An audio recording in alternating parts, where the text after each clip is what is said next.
Hi everyone, it's Raina. So this video is if you have your natal Pluto in the sign of Sagittarius.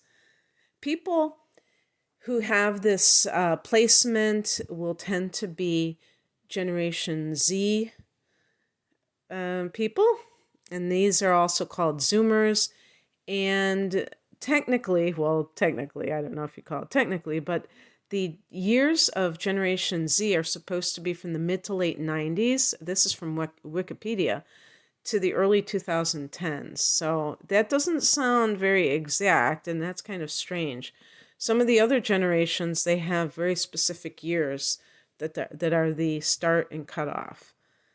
And anyway, the years of Pluto and Sagittarius were 1995 to 2008. So I want to talk about this because there are two things that we have to look at when we look at the generational planets like Neptune and Pluto, 15-year cycles, and them being in certain signs. First of all, what it means is it's not going to be a very personal influence because you share this with people that are 15 years older or younger than you. And, well, I'm saying 15. They say here it was a 13-year cycle, but a lot of years apart. And so that's not very personal if you share it with so many people. But there still is that thing that you have in common with those kinds of people. And then for the collective, it's what was happening during those years, 1995 to 2008. And you can see how that affected the whole of humanity. Wherever anybody lived, there were certain things that happened in that time frame that really were universal. And one of the things that I can mention is that the internet became very much online, pardon the pun, but also literally happened that way. Because as I recall, that was the first year that I even got on the internet, 1994 and 1995. And of course, there were people that were doing it before the mid 90s, but they were the hardcore people. So the point is that social media was a little bit after that though. But like, for instance, YouTube began in 2005. And so this generation goes up to 2008. We have Facebook, I think, began in about 2004, somewhere along that time frame. And you can see that Twitter and all that came after that. And of course, MySpace. MySpace was before Facebook, so I don't know when that started, but I'm sure it wasn't in 1995. So all of these things happened, and this is really associated with Sagittarius because Sag is very open. Now, Pluto is since Pluto rules Scorpio, it tends to be quite secretive, but Sag is kind of more of like the overshare. And people started to kind of talk about their own personal business in a public forum. And that's kind of bringing the truth out because Pluto is about what lies beneath. And there's kind of this innocence, I think, with Sag. It's like, I have nothing to hide, and bringing it out to the public. And in doing so, there's kind of this cleansing, but at the same time, there can be an abuse in power in doing so because it's a double-edged sword. It's not always going to be it's not perfect, and it's not nice 100% of the time. It has its dark side. And another thing that this generation is all about is globalism, or I don't like the word globalism though, because that is actually the dark side of global awareness. Is globalism is that power grab that tries to centralized power in the world versus just getting to know other cultures and being transformed by them, because remember that Pluto is about transformation. And because Pluto rules the 8th house, it's Scorpio, along with Mars, but Pluto is the real, you know, leader when it comes to the spiritual things, because transformation is associated with it. Shamanism is a big theme that we would associate this with. And there's a website called astrologyowl.com. I just went to different ones. It was really hard to get something that I could really talk about, because sometimes they were talking about other things. I think I just didn't look up the right things, but I'll just read exactly what they said. They said Pluto and Sagittarius in the natal chart generation is a very special group consisting of highly spiritual and intellectual individuals. And this is, I just want to say that Sagittarius rules the 9th house, and that is, philosophy, religion in general.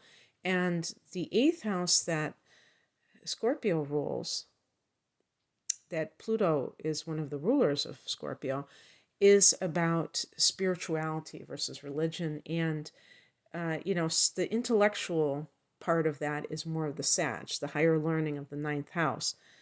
You have natural tendencies, I'm reading this verbatim, towards shamanism, experiencing in-between states and a connection to extraterrestrials. This is one of, I don't, tell you the truth, I don't know why. I don't think Sag or Scorpio is associated with ETs. But, what do I know, right?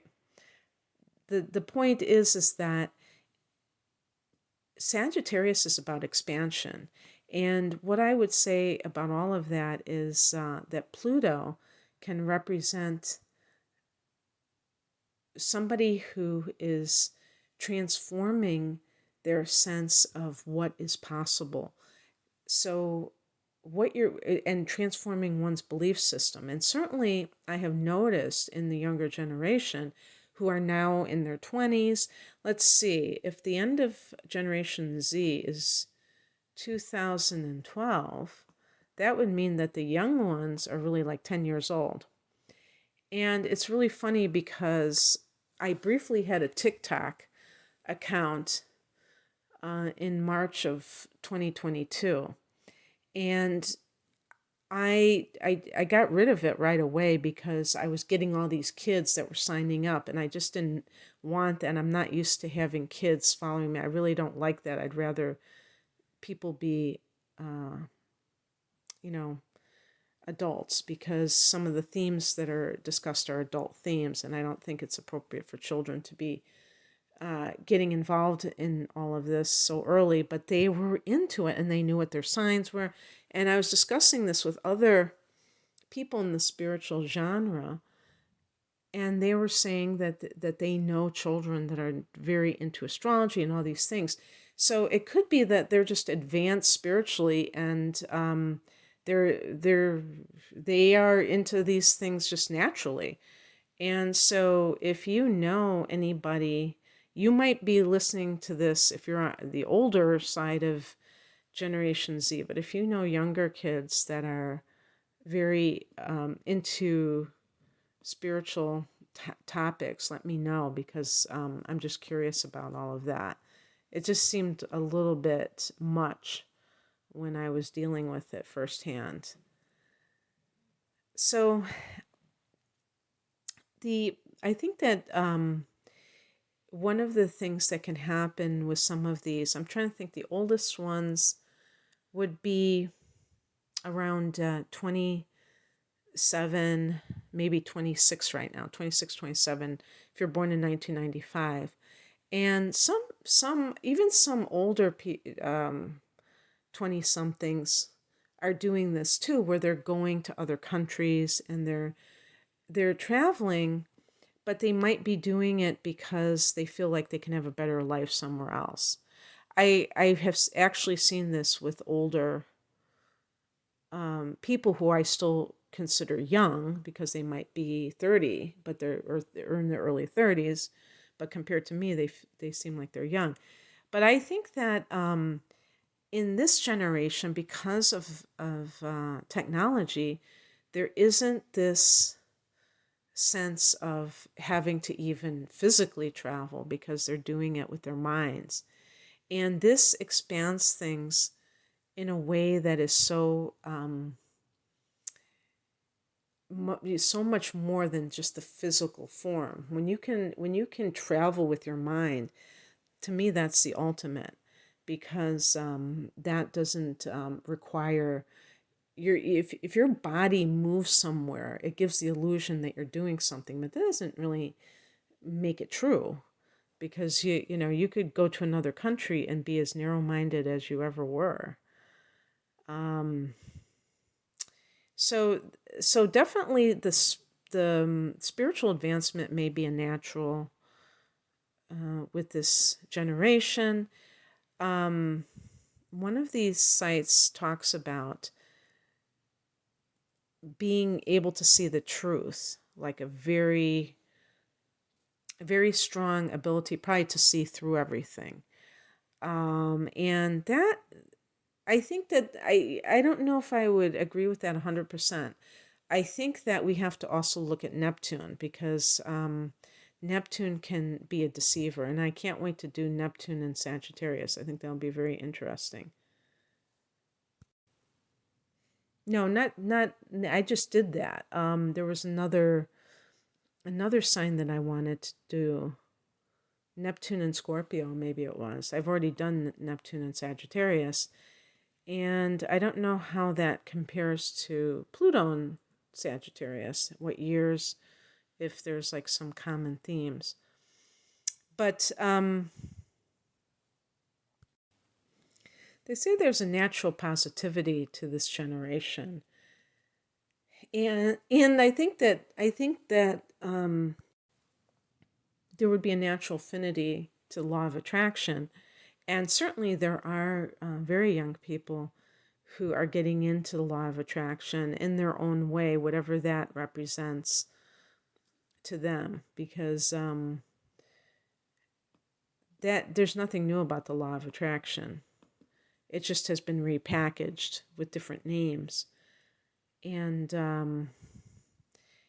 the thing about Pluto, though, is that it purges.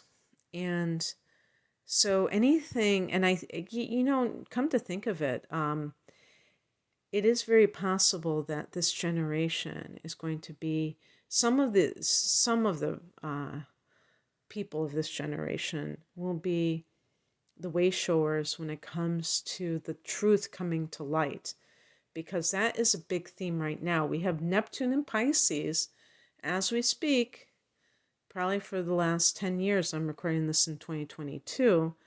And this is an example of what I'm talking about, of how the collective is influenced by these generational planets, even if they weren't born under them. Just being alive during that time, you're going to experience it. And the level of deception in our society is massive, absolutely massive. And I've been on this earth over 5 decades. I've never seen anything like this. And that's because Neptune is in its own sign. So that enhances or exacerbates it, whatever way you want to look at it. And it's going to be both. It's going to enhance the good things. It's going to exacerbate the challenging things. And so this generation of Pluto and Sagittarius, if the person is stepping into their mission, their life's mission, you can look at Pluto as being a karmic influence, then they are going to be the wayshowers, because they're going to be standing in their truth. And one thing I think that we can also say, I think is very interesting in terms of the years of this Pluto transit is that it does cover when the law of attraction became mainstream via The Secret. I first came upon this information in, I believe it was 2007, at the tail end of Pluto and Sagittarius. I don't know. I think she, what was her name? Burns or something. I can't think of her first name, but the woman who wrote The Secret, I think that came out in 2005. And so it was, I found out about the movie a couple of years later. And the reason that I tie it into Pluto and Sagittarius is because the idea, Pluto can be about money. Remember that Pluto rules the 8th house, which is other people's money. And there's also with Pluto the idea of power. Now, you can have an abuse of power and you can have personal power. Personal power comes through transformation, the shamanism, the personal alchemy. And that's a commitment to yourself that you're going to be open to change, that you're not going to remain stagnant. So that is Pluto in the 8th house. Now, Sagittarius is ruled by Jupiter. So Jupiter is one of the planets that's associated with money, abundance, and things like that, but also the spiritual, the positive thinking, the philosophical framework for life.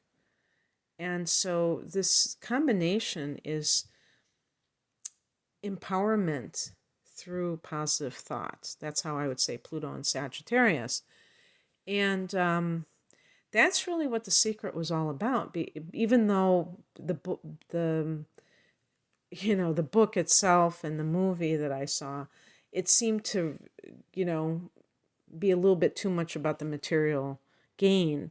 But the ultimate thing to me was the power, the self-empowerment, where you stop viewing life from a limited perspective and you empower yourself that way. You're not looking to the outer world or even like an outer job or anything like that as being the source of your good. And so this generation, because of, we also have the economic issues.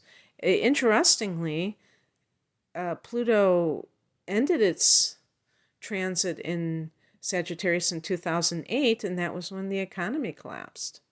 And that was when Pluto went into Capricorn, and that was dealing with the, transformation of the economic system, which is still underway, even though Pluto is in its last legs or throes of the transit of Capricorn.